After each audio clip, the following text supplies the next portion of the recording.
your chairmanship, and I thank my honourable friend for securing the debate, and I'd also like to pay tribute to the campaigners who are with us today for the opportunity to raise this issue, which I know is of deep concern to many of my constituents in both Southport itself and across the northern parishes, and indeed which is of huge concern to people across the whole country. Across all of our communities, these rescue centres play an extraordinary role. They step in when animals are abandoned, neglected, or simply no longer able to be cared for. They do so largely through the dedication of volunteers, through donations and goodwill, and their work is often unseen but invaluable.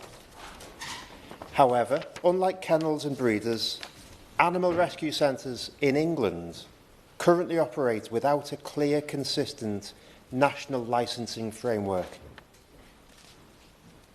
There are proposals that would address that gap using the same model that already exists under other existing legislation. This would not create a new system from scratch, but rather would extend a familiar and well understood framework to a sector that is currently insufficiently regulated. We know this approach can work because it works elsewhere.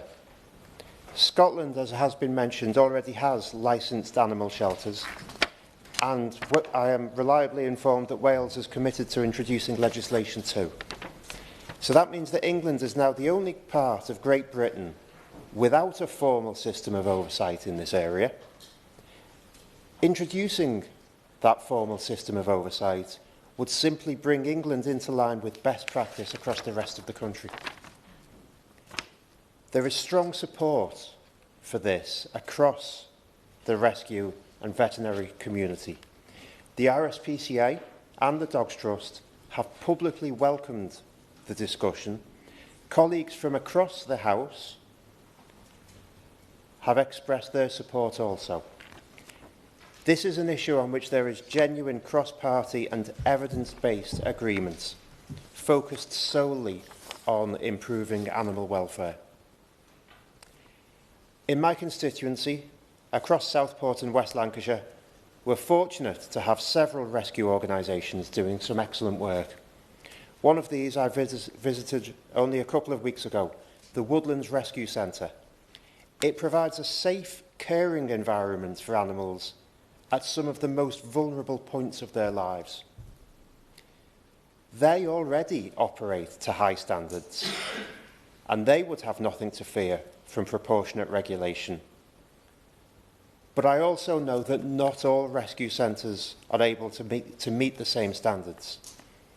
Many of them, despite best intentions, are run from spare rooms or garden sheds, driven by compassion, but without the facilities, the training or the support that is needed to guarantee the best outcomes for animals. Without sufficient formal oversight, conditions can vary widely, and in the most extreme cases, this has led, as we all know, to tragic consequences, as we've seen across the country. At a time when the cost of living crisis is forcing more families to make heartbreaking decisions about their pets, the pressure on rescue centres is growing. And that makes it even more important that animals are placed in environments that are safe, suitable and properly supported. This is not about burdening good organisations with too much regulation. It is, however, about giving them recognition, consistency and reassurance, whilst ensuring that every rescued animal receives the care it deserves. I hope that today's debate can be a constructive step forward towards that shared goal, and I look forward to hearing the Minister's comments later. Thank you.